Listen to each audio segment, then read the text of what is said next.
সকালে ঘুম থেকে উঠে দেখি আমার বোন জানি কি রান্না করছে। তারপর সামনে গিয়ে দেখি আলু ভাজছে। না না, আলু না, আমার বোন আজকে রান্না করবে পাস্তা। পাস্তা মানে খেতে এত টেস্ট, আর তাছাড়া আমার বোন একটা মানে খুব ভালো করে রাঁধতে পারে। ডিম, টমেটো, আলু টালু দিয়ে সব কিছু দিয়ে মানে এত সুন্দর করে রান্না করে যে টেস্টই আলাদা। আর তার সাথে যদি চস হয় তাহলে তো আর কি লাগে। মানে পাস্তা খাওয়ার একটি মজা যে চস দিয়ে খেলে মানে সবচেয়ে বেশি টেস্ট লাগে। আর তাছাড়া আমার বোনের রান্না একটু ইউনিকভাবে, ঠিক আছে, ডিম দিয়ে। তো তোমরা যদি পাস্তার ফুল ভিডিও চাও যে কীভাবে রাঁধতে হয় তাহলে অবশ্যই কমেন্টে বলে দিও, ঠিক আছে, আর একটা সাবস্ক্রাইব করে দিও।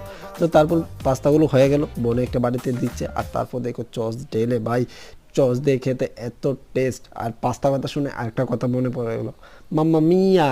তো এই ডায়লগটা সবাই জান। তারপর আমি মানে পাস্তাগুলো একটু খেয়ে টেস্ট করছি কেমন হয়েছে। বাহ, কি বলবো, একদম দারুণ হয়েছে। তো যাই হোক, আজকে ভিডিও এতটুকুই ছিল। আর আরেকটা কথা, তোমরা